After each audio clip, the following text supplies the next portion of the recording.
Ladies and gentlemen, good evening and welcome to Homage Reflections on the AIDS Memorial Quilt. I am Angela Mirso, Director of the VCSU Art Gallery and Chair of the Art Department. It is with profound sincerity that I extend a warm welcome to each of you, whether present here tonight or joining us virtually. This event is a testament to the collaborative efforts of the VCSU Department of Art and Music, the VCSU Diversity and Inclusion Office, and the generous support of the Bridges Arts Council. In the spirit and respect and consideration for our speakers and performers, we kindly request that all cellular devices be silenced for the duration of our program.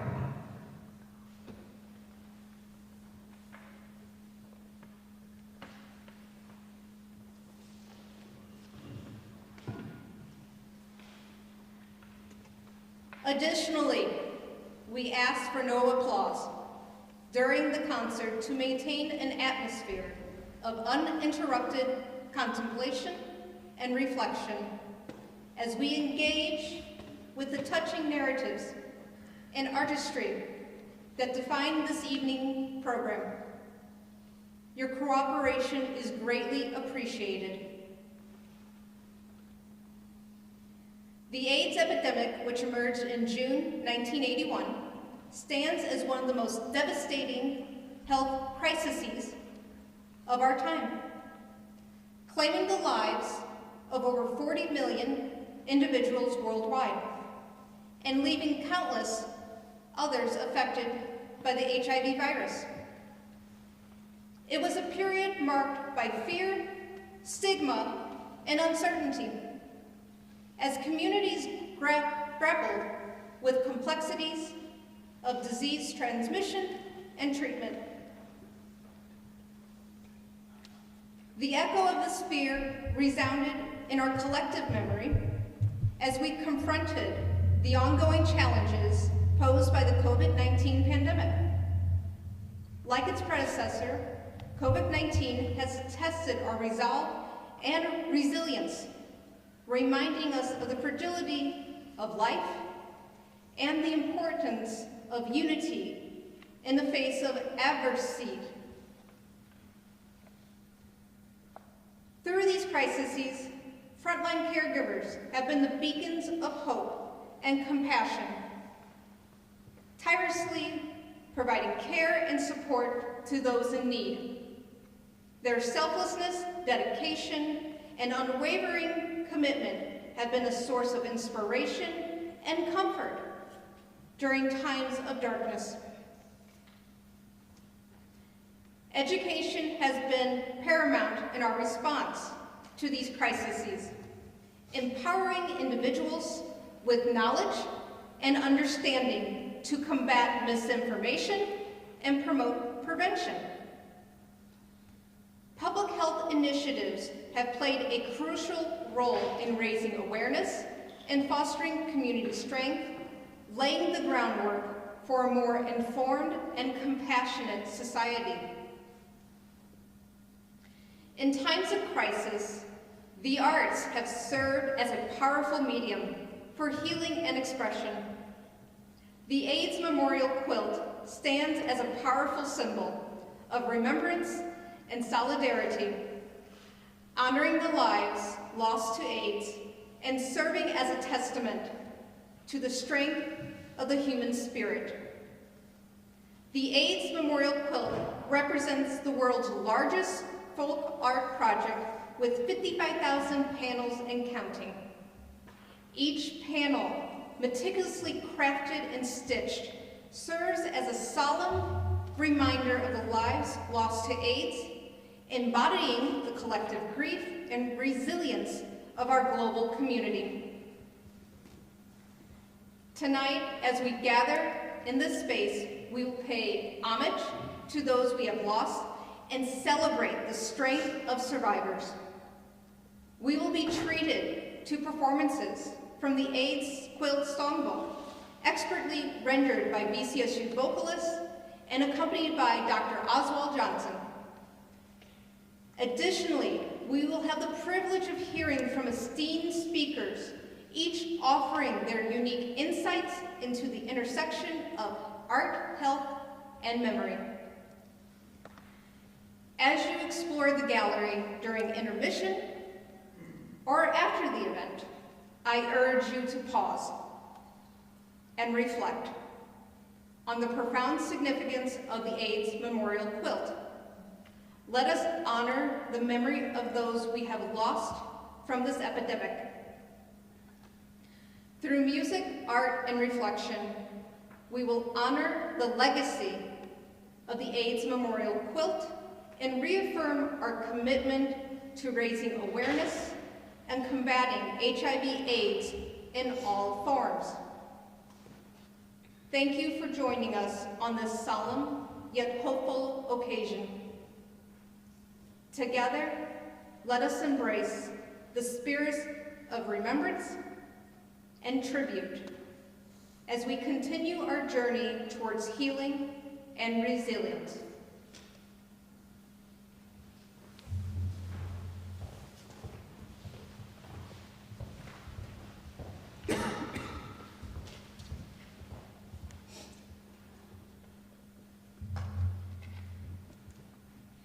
Throughout the history of the human race, people have created art to symbolize and mark events that significantly impacted our lives and our understandings of our place in the greater world around us.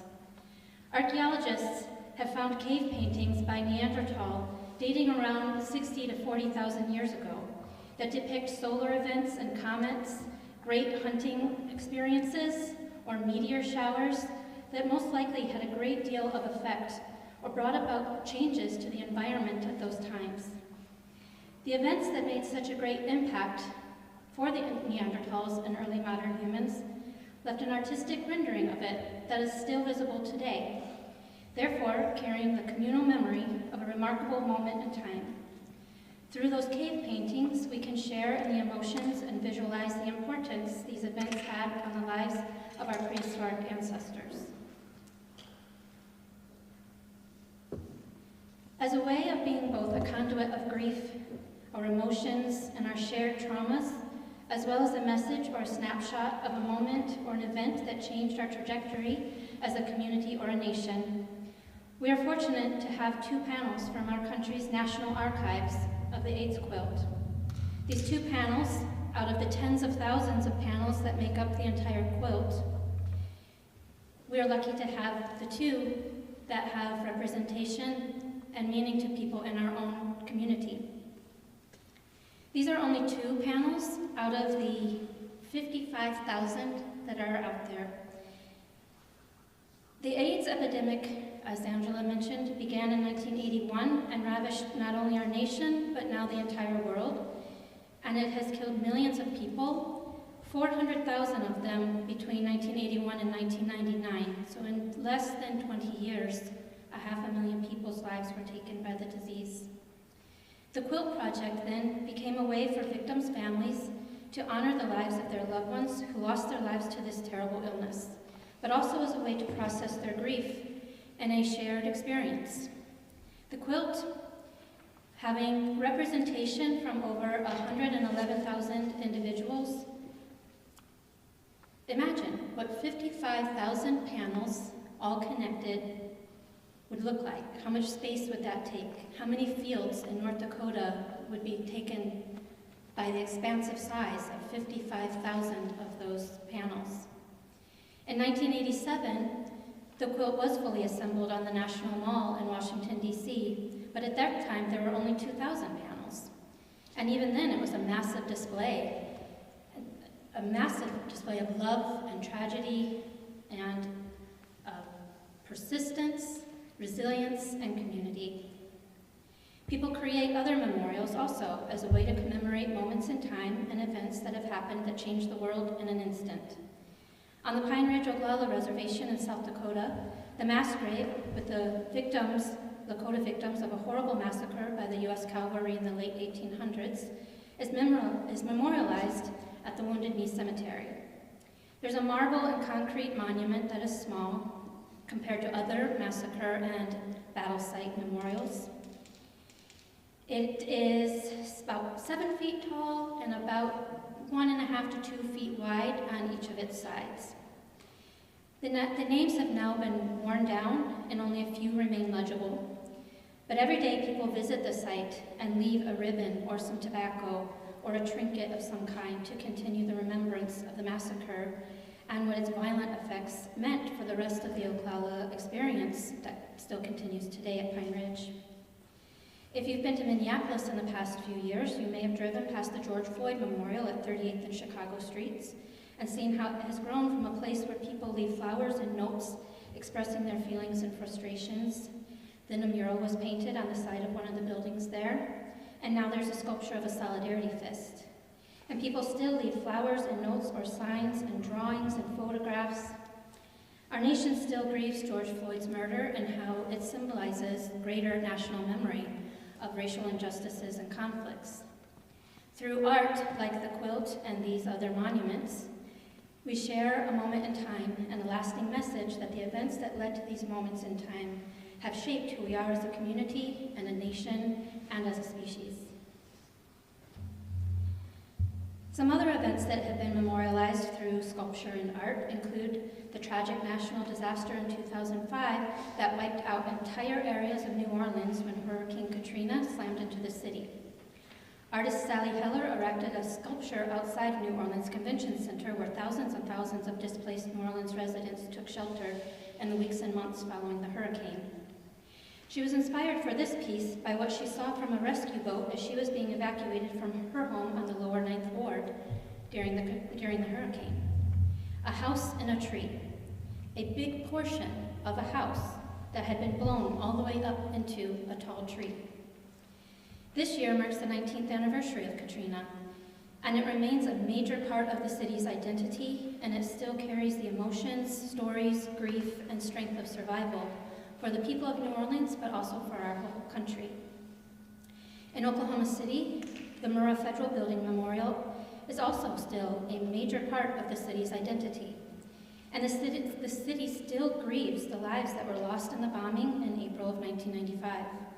The site of the former federal building is now home to a museum, a reflection pond, and the field of empty chairs, where there are 168 sculptural figured chairs, one for each of the people whose lives were lost in the bombing, including 19 smaller chairs for the children who were killed. Then, artist Heath Satow created a magnificent sculpture in Rosemead, California, that includes one of the actual structural beams that was taken from the site of the World Trade Center in New York after the 2001 terrorist attacks.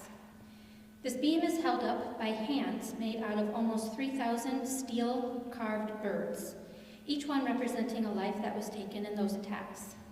This sculpture is in California, not in New York. It's a reminder of how we share an identity and grieve moments that so greatly affect all of us, no matter where we live or where we call home. September 11th, if you were alive then, was a profoundly transformative event, no matter where you lived, where you were from, or where you called home. And people from all over the country built memorials and sculptures and murals to commemorate that event, to remember it as a lasting piece of our shared identity as a nation, not just in New York City, but all over the country. People from everywhere can feel a connection to that day and that horrific loss of lives and the political aftermath that has ensued. A sculpture built in a public park, or another one at a hospital site, or a few more at schools, are a visual reminder of that shared connection, that shared grieving process, and the memory that we transcribe into materials and then make into works of art. Not all memorials are dedicated or representative of a shocking tragedy. Dr. Seuss Memorial Sculpture Garden in Massachusetts is a display of a shared memory that we have of a childhood icon and a literary hero for many Americans. This park and its sculptures allow us to be connected to our childhood innocence and playful nature, while sharing that joy and nostalgia with others who have the same kind of reflection on what Dr. Seuss meant to our development and our youth. This sculpture garden honors the gifts and culture that Dr. Seuss gave us, and while it's in memory of him after his death, which is tragic, it doesn't have the same kind of somber grief or display of the strength that we share after surviving a traumatic event. It's a memorial to the whimsical playfulness that one man instilled in so many of us. Like sculptures, murals are a way that we put our emotions and memories into works of art to display a connection we have to an event, an important person, or a foundational milestone we've shared as a community or nation. Like the AIDS quilt, a mural can be a collective art project as well. In Knoxville, Tennessee, people have created a mural of birds in flight, in memory of people who lost their lives to COVID-19. It isn't just one artist who has painted all of the birds in this mural. Many individuals have participated in bringing this mural to life by adding their own bird in memorial of somebody in their life who was lost to COVID-19. This mural is even bigger now than when I took this photo a couple years ago with many, many more birds. Like making a quilt square in memory of a loved one who passed away from AIDS, people designed the bird and painted it onto this underpass as a representation in the same way as the quilt. It's a way of memorializing our grief, but also a healing process, and it's a way for a community to recognize and reflect on a pandemic that took away many people's lives, similar to AIDS. Similarly, the Making Space mural in Elgin, Illinois, which is a western suburb of Chicago, is a community display honoring key figures in Black history. The mural started off with just Frederick Douglass and the Solidarity Fist that was bound by chains, but others began to add more people, and now the mural has covered multiple buildings in Elgin. Individuals contribute their own additions to the collective work of art. It becomes a way that this community has come together to make a statement about something that is important and has impacted their lives. Like the prehistoric cave paintings by the Neanderthal and early modern humans, these murals tell a story of a time, an event, or of people who have made a great impact on our identity as a people and a community that share whatever message the mural is portraying.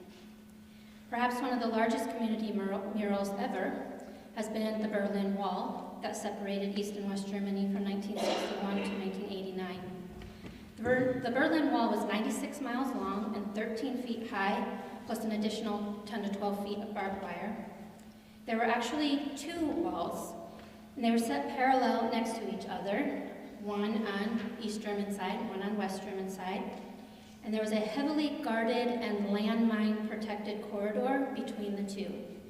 The corridor was called the Death Strip, and Germans painted graffiti on both sides of the wall from the time it was first erected and to the time it was brought down in a mass display of unity and solidarity.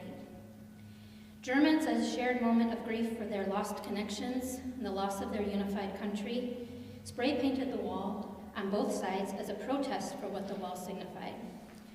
Unlike the murals that depict a beautiful picture or portraits of a natural landscape, the Berlin Wall was a chaotic, messy, colorful, but at the same time static representation of the frustration, objection, and grief that Germans shared because of the separation by the wall and what was happening to their families and friendships that were physically separated by threats of violence. Murals, like sculptures, and like the quilt, can be for moments of both grief and mourning, but they are also a celebration of their life and honoring the important people and the events that have shaped our lives. Now I'm going to talk about a new kind of memorial that we have thanks to artificial intelligence and computer graphics. I was lucky enough during my graduate studies at University of Oklahoma to be part of a project with the Shoah Foundation, which is the foundation from Steven Spielberg started. And the project, we interviewed thousands and thousands of tourists at the Auschwitz Memorial in Poland and the Dachau Memorial in Germany. And we interviewed every Holocaust survivor that we could contact and find a translator to help us with, which was at the time about 70 to 80. And today, though, that number has dwindled down to about 40. So we did all these interviews, and we conducted the interviews asking the tourists at Auschwitz school groups that would come in to what question would you ask a Holocaust survivor if you could have a conversation face-to-face with them. And we recorded every question, no matter if it was, a somber, serious one, or if it was who was your first crush in middle school or something like that. We recorded the survivors answering those questions. And then through the magic of computers and AI, some scientists and computer people at the University of South California built a database and entered in all of those questions and all of those answers. And then we recorded when the survivors, when we were recording them answering questions, there was like this dome of equipment, is all I can say, in technology that was recording them to be a hologram. And so now you can go to various Holocaust museums across the country. You can sit in the auditorium as you are now, and a hologram will appear on stage of a Holocaust survivor. And in person, it looks real. You can see their chest moving from breathing, a hair blowing from a breeze. You can see them shaking, that they might be a little nervous. You can see their movement when they giggle. It's pretty amazing to see a hologram of a person who now has passed away. But you as an audience member can ask a question, and then the computer pulls out those key words, and the Holocaust survivor's hologram answers that question to you in person.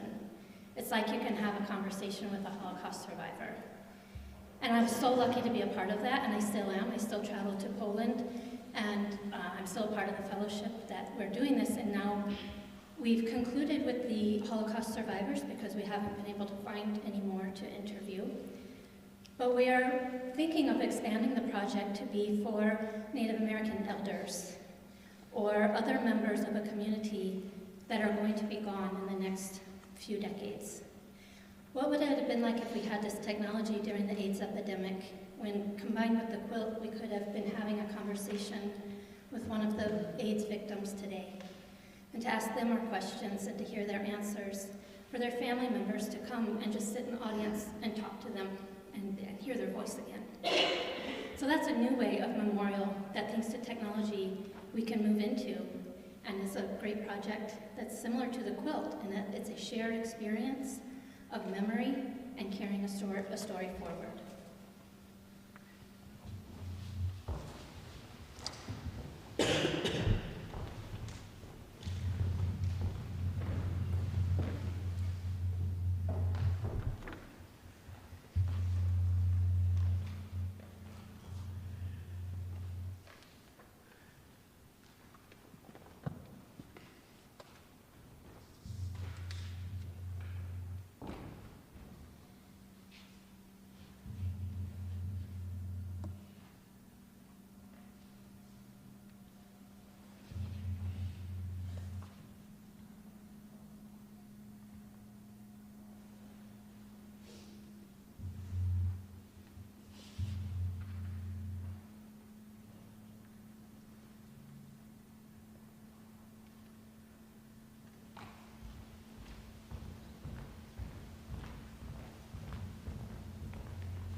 name is Gordana Chokolich. I'm with the North Dakota Department of Health and Human Services. I'm the Ryan White Program Coordinator, and that is the program that provides services for persons living with HIV in North Dakota. I will show some preliminary data. We still have to clean this data and finalize it, so these are just some preliminary numbers. I have to put that as a disclaimer. So we have come a long way in the HIV epidemic since 1980s, and I can possibly have some positive news for everyone today, especially for those living with HIV. We have the best treatment available today, where people that are living with HIV can have near normal lifespan, especially if they are diagnosed early and if they are on treatment right away. So we are a low incidence state. Many Midwestern states are low incidence states. We still have an HIV epidemic in the United States, especially in the southeastern United States and metropolitan areas.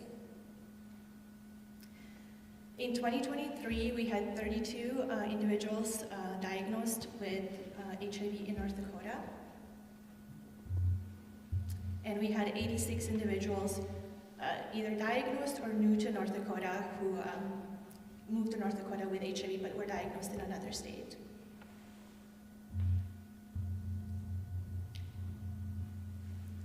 HIV is mainly a disease among males, so 19 of our newly diagnosed cases are male, 13 are female, and 0 were transgender.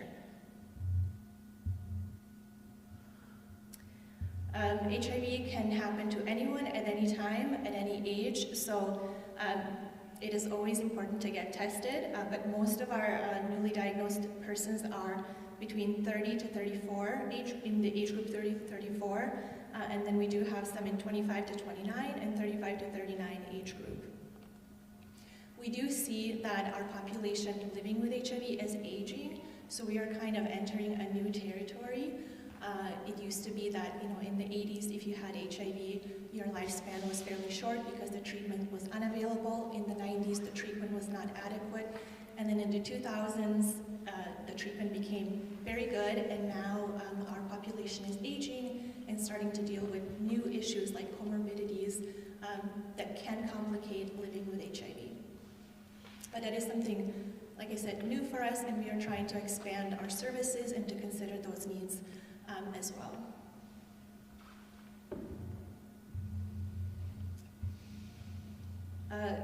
The highest, I'm going to go to the next slide,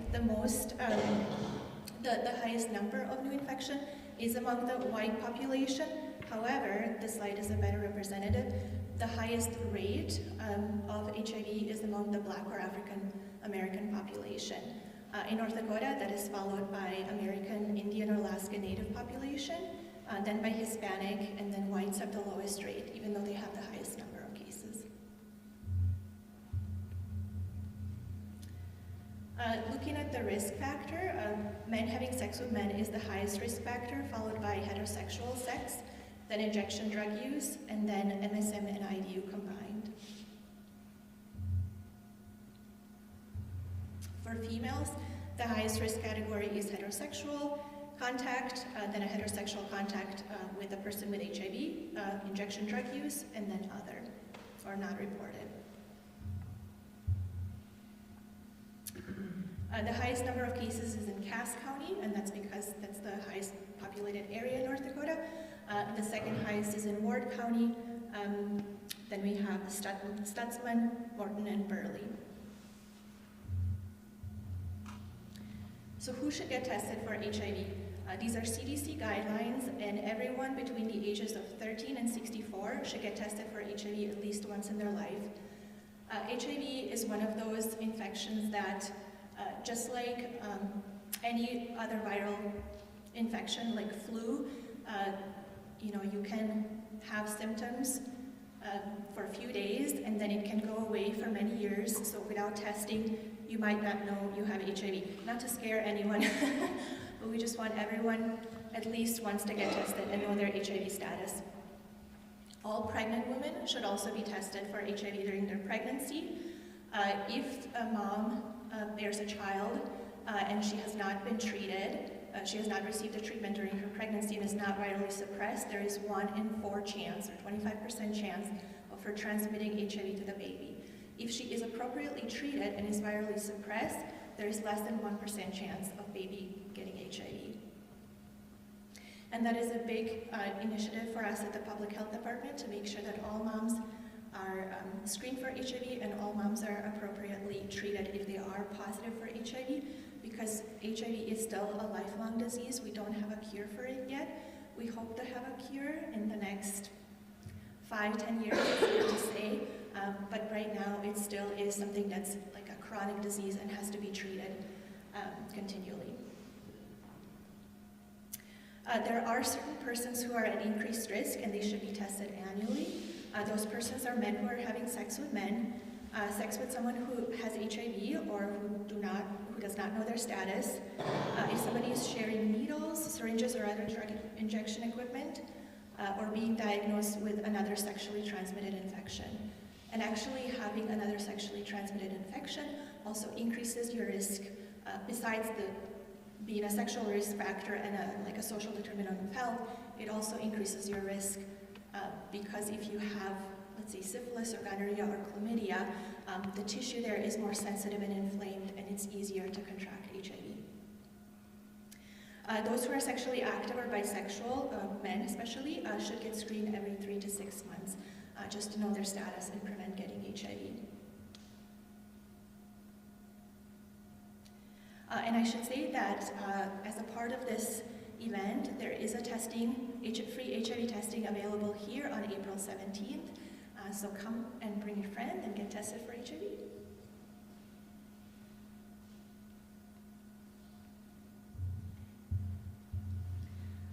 Free HIV testing is also available through the Department of Health and Human Services. For those that prefer to do it at home, there is a self-test kit that can be ordered online. There's a test to be completed, and based on the test results, the test kit is adjusted and is shipped out to the person.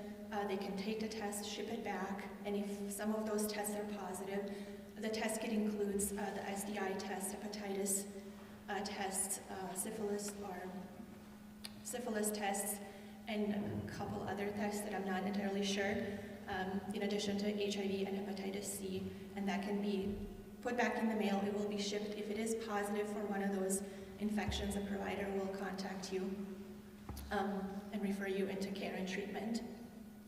There's also free HIV and hepatitis C testing available at various locations throughout North Dakota. Most of them are local public health, and some of these offices also offer free STI testing.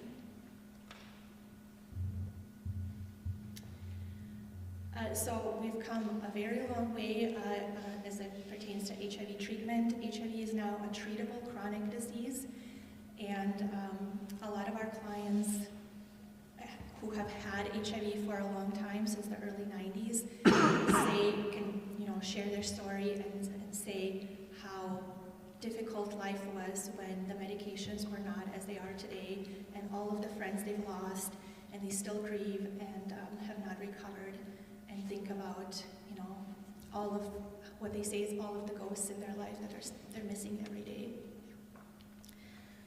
So HIV can be treated in 2 ways. There is daily medications that can be taken, and then there are monthly or every other month injections that can be taken at the provider's office.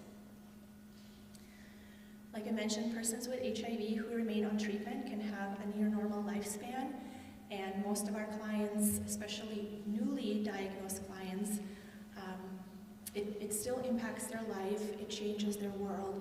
It is something that they still have to work through, but with the treatment and with the support that they receive through our program, they can kind of put the HIV on the back burner and focus and live their life fully. Persons who are virally suppressed cannot transmit HIV sexually, and that is known as undetectable equals untransmittable. And we try to inform everybody of this to destigmatize HIV, because if somebody is on medication, they're not infectious any longer. Antiretroviral therapy is recommended for everyone. It used to be recommended only at a certain point when the immune system deteriorated, but now it's recommended for everyone, and it is available through Ryan White program mainly, but it is also covered by other Medicaid, Medicare, and private insurance. So the Ryan White program is a federally funded program available through Health and Human Services. It is for those living with HIV. You have to have HIV, you have to live in North Dakota, and you have to have a certain household income in order to qualify. We have 12 agencies throughout North Dakota, and they are all, most of them are located at local public health, and then we have a clinic in Fargo and a community action that we partner with. There's also a program called HOPWA, Housing Opportunities for Persons with HIV, and they are administered by Community Action in Bismarck, and they do housing assistance for low-income persons with HIV. So like I mentioned, most of our clients have a lot to deal with in addition to their HIV. Some of our clients are having mental health issues, substance issues, are involved with the justice system, are from another country, so they're dealing with the legal and immigration system. So our program, the biggest component of our program, in addition to covering medications and medical care, is case management. It's just something that having a case manager to help somebody work through their diagnosis and work through other issues to stabilize their life, like stabilize their housing, get access to medical transportation, receive access to psychosocial support services. That is really important to our clients and really important for us to be able to provide that service. For support services, we do fund some peer navigation services, which is a peer is somebody who is living with HIV or has had somebody in their life close to them that has passed away from HIV, so they are closely affected by HIV. They are there to provide support to our clients and to those that are newly diagnosed, to kind of walk them through the process of how do you tell your family, how do you tell your friends you've been diagnosed with HIV, how do you deal with external stigma, but also how do you deal with the internal stigma of getting HIV. That's one of our biggest obstacles sometimes, to deal with that internal stigma that the person has and believes that they are not important enough to receive treatment and services and the care that they need, and that they are important and their health is important. There is an in-person support group in Fargo, and then there are Zoom support groups that are available statewide.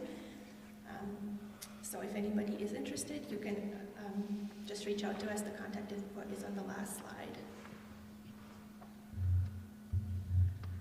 We also have an HIV advisory board. It is a board that seeks representation from various people with HIV and those affected by HIV, the various stakeholders, medical providers. We want the input from everybody on how the services should be funded and what services should be available to those that are living in North Dakota.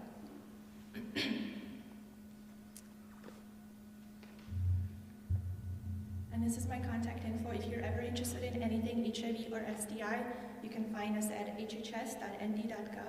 Thank you.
The 80s miracle diet.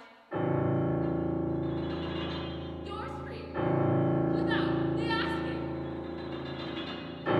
Quick delivery.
Walt Whitman has come down today to the hospital room.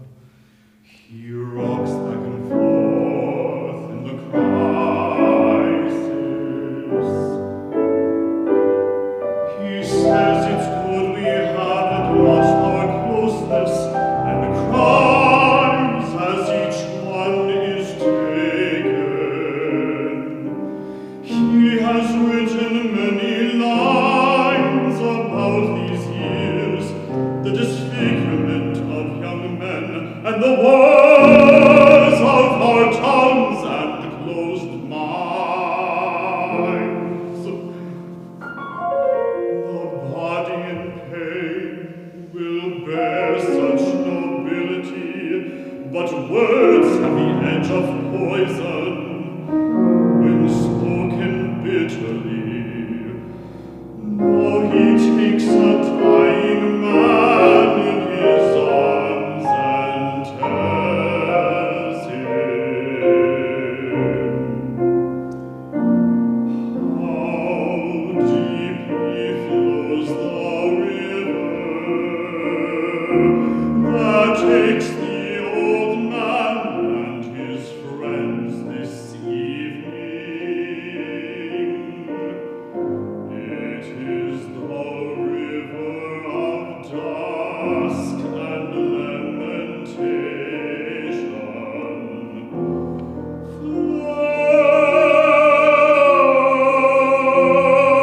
Walt says, "Dear river, I will carry this young man to your bank. I'll put him myself on one of your strong flat boats, and we'll sail together all the way through evening, all the way through evening.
My sister, my friend, Nancy Alona Ketterling Nelson.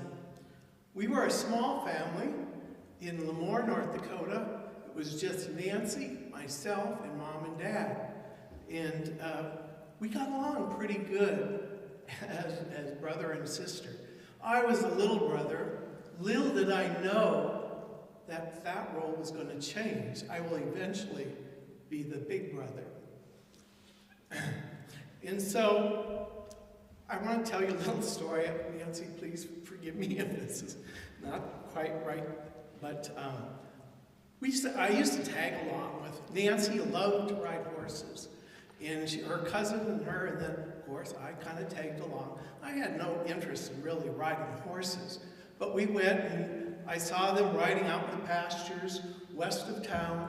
And it was a hot summer day.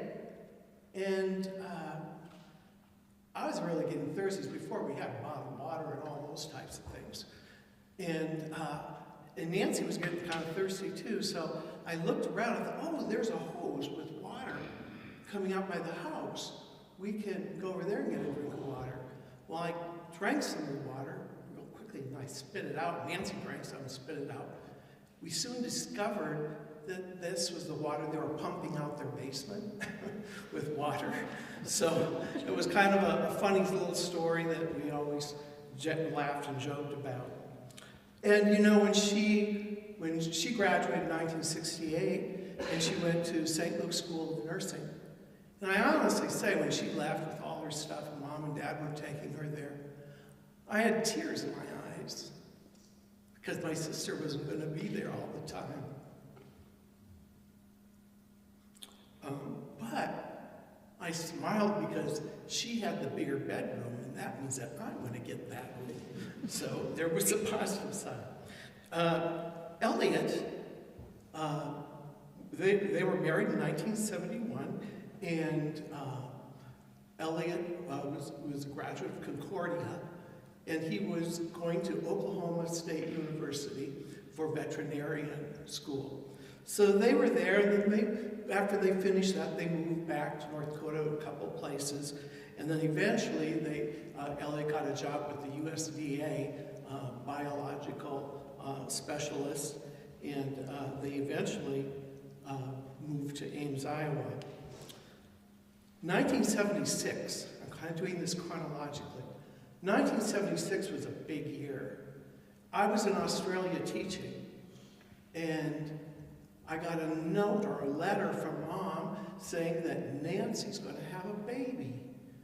I thought, wow, this is my nephew or niece. I didn't know at that time which it was going to be. So I had decided to fly home anyway for Christmas. And so I thought, oh, it was due the end of December, the 1st of January. And I was just hoping I'd be there for the birth of the baby. I had to go back on January 8th. Jeff was born on January 6th. So I got to see his birth right after he was born. Next date I flashed to is 1987. I was spending Christmas in Lemoore with Mom and Dad, and Nancy and family wasn't able to come home that year, and so we always called at Christmas time. And so we called, and Nancy said Elliot was sick. We had a cold or flu. And we talked to Jeff, because he's always excited about Christmas. And I talked to Nancy, and I just had this feeling something was off. Something wasn't quite right. And I didn't think any more about it. And then Mom and Dad called me in January, about January 11th or 12th, and says, Gary, we've got to go down to Ames. Nancy says, Elliot's very sick. He doesn't know how long he'll be alive. So they drove down, I drove down, and we were told that he died of fungal meningitis. And I only got, when I went into the room to see them, they let me in. They were kind of restricting time. And I noticed his eyes were covered up. And we just said a little greeting. I had about a minute, and then I was asked to leave. And so he passed away, and it was a shock. I just couldn't believe what's going on here. And then I decided that I wanted to work on a doctorate in science education. And I asked at NDSU, where's the best school? Well, it just happened to be the University of Iowa, which is in Iowa City, not Ames. But I thought, well, gee, that would be kind of nice. I'll be closer to Nancy. And I went down there Memorial Day, and or the few days before, I went to meet with my advisor. I had gotten an assistantship at the university, and Nancy and I were talking, and she said, is this really what you want to do, Gary? And I said, yeah, I think it is. to make this move and get going on my PhD. Then Nancy said, I have something to tell you. I thought, what?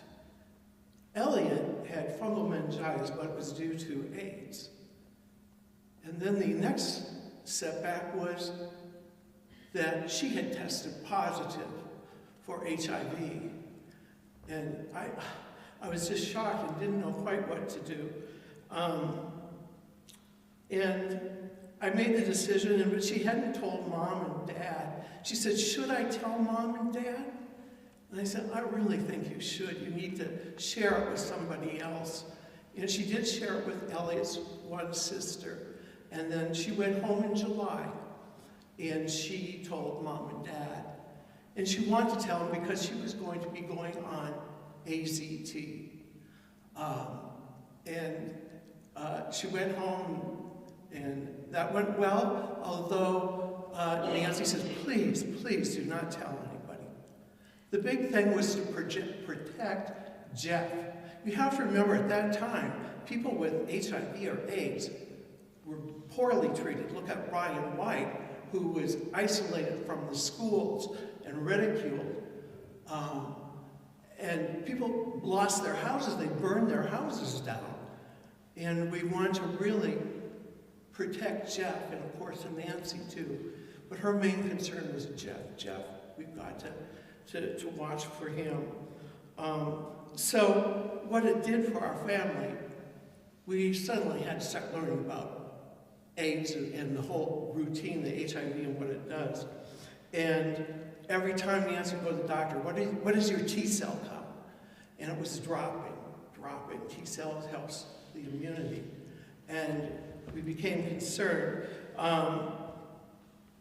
July of, she was going to start AZT. And of course, if you know anything about AZT and the music that was sung here is that it's expensive, it's toxic, and at that time they were just experimenting. They were grabbing for straws. They did not know how they were going to treat this. And they had not done a lot of research.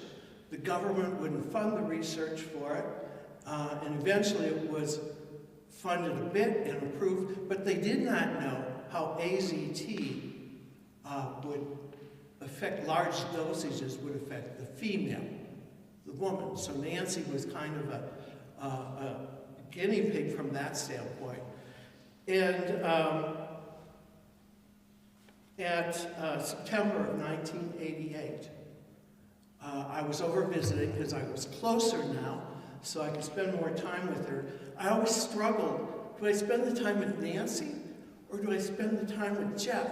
We tried to do things together, but there were some things I needed to talk to Nancy about. And usually when she went to bed, then I'd go up and we would watch TV or whatever Jeff wanted to do. In September of 1988, I was over there visiting, and she became very sick and with a fever. He says, Gary, I think I need to go to the emergency room. So I said, okay, let's go. And we went there, and she had a mild case of hepatitis. And they gave her a blood transfusion. And I just will always remember that look into her eyes. She was terrified. I was too. But I knew that we were going to have a long journey to continue.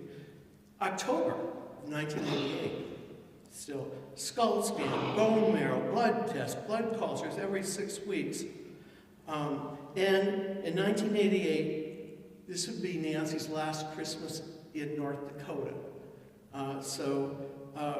There were a lot of things going on. In 1989, I was able to get her to the University Hospital in Iowa City. They were doing a lot of research on AIDS. Dr. Stapleton, a wonderful physician, and she went there and basically kind of looked over and said, stay on the AZT and come back in a year. We have to watch and see what happens. So she was not, at that point, she was still HIV positive. She was not she did not have AIDS until you get a major infection. She had a great doctor. She was a diabetic educator, and she had worked in oncology. She had a great doctor, and he helped protect her by her files were kept separate from all the other files. And so it was a blessing, so we could kind of keep this still quiet. 1989, the spring, Nancy loved to go outside in the garden, and the doctor says, you must wear a mask and have gloves on. And so we dealt with that. Meanwhile, I'm trying to do my dissertation research, finish up my classwork, and go over and spend time with Jeff and Nancy. And it was really getting me kind of down. I didn't know quite where to focus, and so I went into counseling. And it was through that somebody there got me into a counseling, or a group, a support group for friends and family with people with AIDS. And that is where I met some very people. I wasn't the only one going through this, and that's what I needed to know. And once again, Nancy was not real outgoing to go to counseling. She wanted to protect Jeff. We got to protect Jeff.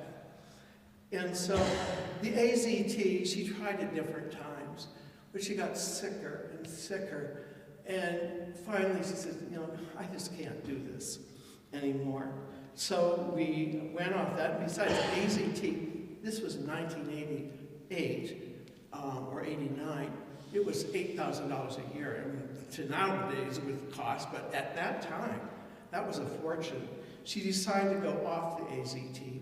She was able to give her AZT to a young man that did not have any money. And so what she had left over, the doctor allowed her to give it to them. And people are always asking us, rare blood disorder, we'd have to answer. We couldn't say the word AIDS. In fact, the President of the United States at that time couldn't even say the word AIDS. But we would say rare blood disease, we'd say leukemia, cancer, terminal illness. And then in January of 1990, bam, we had the major infection.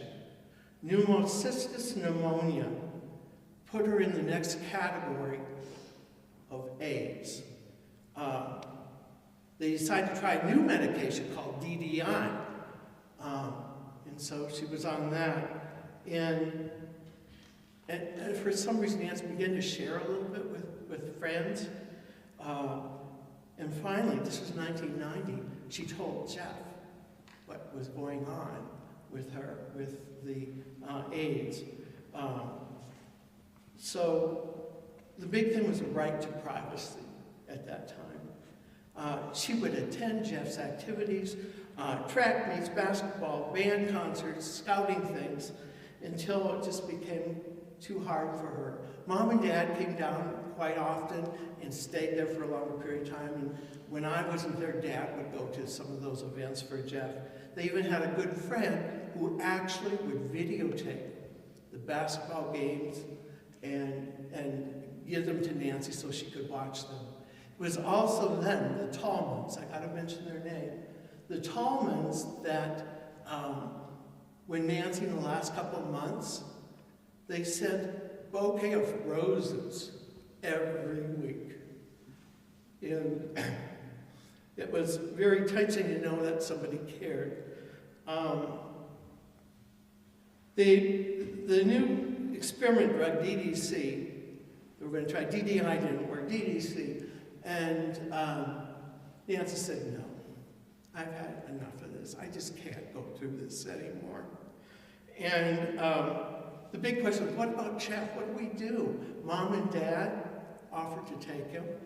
I was going to take him if that's possible. And they had good friends, Rick and Andrea Hill, who said, well, you know, they didn't have any children, but they said, he can come and stay with us. I moved to Fort Worth because I got a job at Texas Christian University. And it was, I didn't want to put him into a big Fort Worth school district, and he wanted to stay in his little school and carry through. So Ricky and I said, well, he can finish through high school, and then we'll make some decisions down the road. In 1990 also, she developed MAI. It's a type of tuberculosis, lung disease, and affects other organs too. She had red spots on her skin, so she always wore long sleeves to cover. They weren't open lesions, they were just red spots on her skin. And she kept working as a diabetic educator, and the way she worked was she was on call 24 hours for 3 days a week. She became thinner and thinner, and every day she had fever, diarrhea, nausea, vomiting, aches and pains, low hemoglobin. She began to get retinitis, going blind, sweats, hepatitis, meningitis,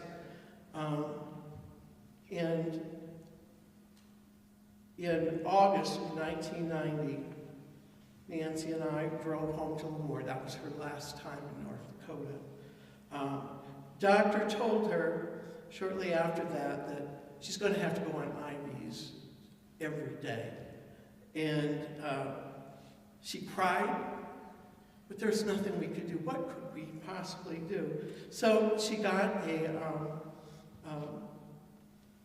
a catheter in her chest. So all the IV fluids, the chemotherapy, antibiotics, drawing blood transfusions were all done through that port. And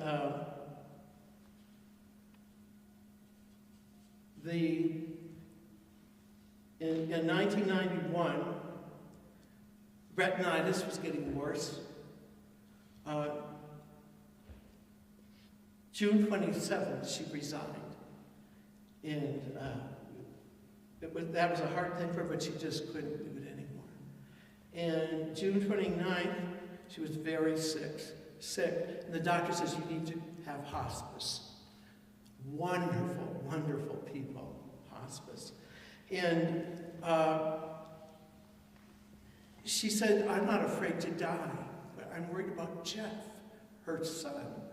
And that was the big thing. In September of 1991, her hemoglobin was dropping. She had 5 transfusions, not producing bone marrow. Her liver was not functioning. The white blood cells were not being produced.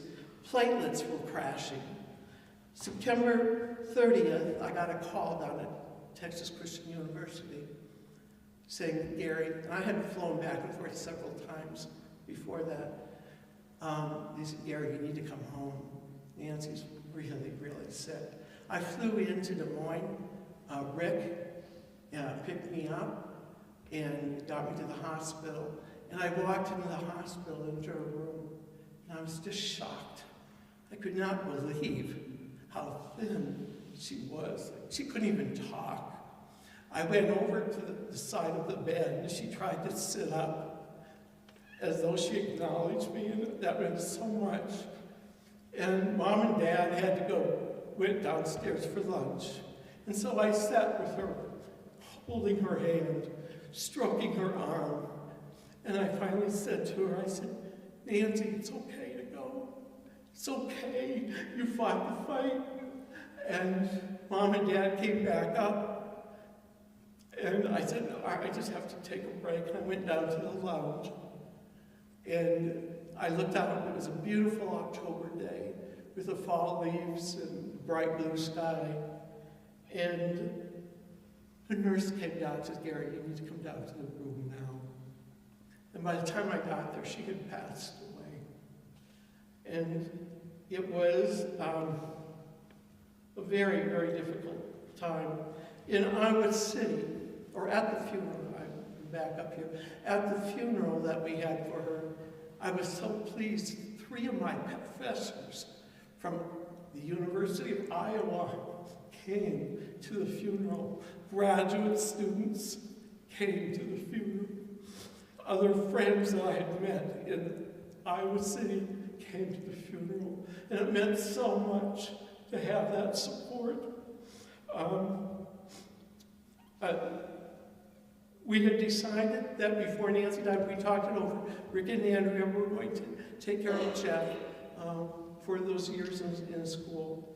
And by the way, Rick and Andrea eventually adopted Jeff.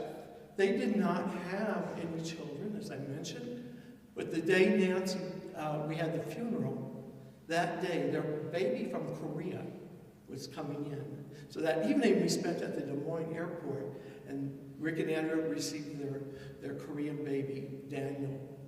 And the thing is, the story doesn't stop there. Afterwards, when I went back down to TCU, trying to finish the dissertation, I was all but dissertation, and I did get it finished. But I felt I still had to be connected. And so I volunteered at the AIDS outreach group. What I volunteered was in the food pantry.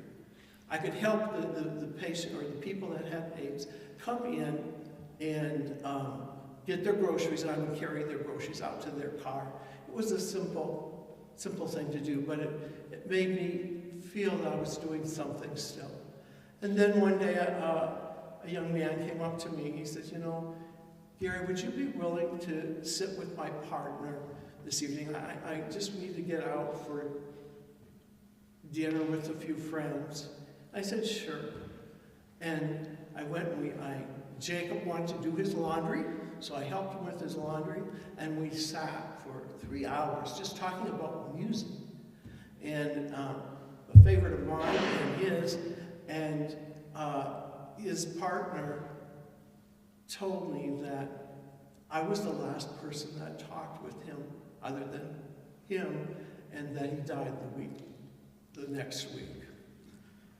So I was seeing a lot of death, but I found that I saw panels of the quilt at TCU. I thought this might be something Mom would like to do.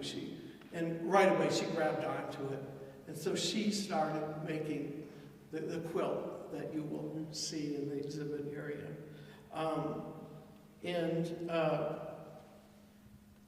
Then something really surprising. Mom was a very quiet person. She started going out and talking to groups. She talked to churches, she talked to young people. I thought, whoa, this is wonderful. And that was her way of healing, too. And so a lot went on during that time, and I will tell you now that Mom passed away 5 years afterwards of a blood clot.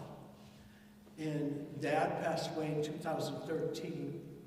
Jeff still lives in Ames. He works at the USDA, similar to where his dad was at. And he has 2 beautiful girls. And one of them entered as a freshman in college and wants to go into medicine. And the other one is a sophomore in college. But the support and stuff is really important. And I will leave with what I have put on the quilt. To my sister, my friend, memories fill my mind, tears fill my heart, your spirit and words guide my direction.